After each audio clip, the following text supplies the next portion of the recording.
धुळे शहर police station येथे सौ शोभा जगतसिंग राजपूत या 60 वर्षाच्या सिनियर सिटीजन आहेत.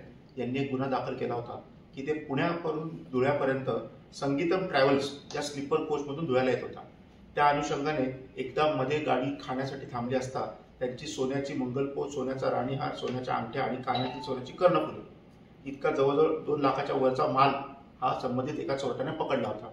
त्याच्यामध्ये सिनियर पीआय पाटील तसेच एसडीपीओ आणि कोकणी पोलीस कॉन्स्टेबल सागर माळी आणि इतर यांनी अतिशय मेहनत घेऊन कर्नाटकामधून मुनीर खान बाबू खान वय 34 राहणार खैरवा मध्य प्रदेश याला आपण अटक केली आणि त्यानुसार त्याच्याकडनं संपूर्ण माल आपण रिकवर केलेला आहे. याच्यामध्ये त्याची मोडस अशी आहे की कुठल्याही प्रायव्हेट ट्रॅव्हल्सला त्यांनी हेरायचं आणि जिथे धाब्यांवर मोठ्या मोठ्या प्रमाणामध्ये गाड्या थांबतात अशा गाड्यांना टार्गेट करायचं आणि त्या गाड्यामधले सर्व लोक जेवायला खाली उतरले की तिथे जाऊन त्या बॅगा चेक करून त्यांच्यामधून चोरी करायची अशी याची मोडस आहे. याच्यामध्ये कर्नाटकमध्ये एक गुन्हा दाखल आहे आणि मध्य प्रदेशमध्ये सेम मोडसचा एक गुन्हा दाखल आहे.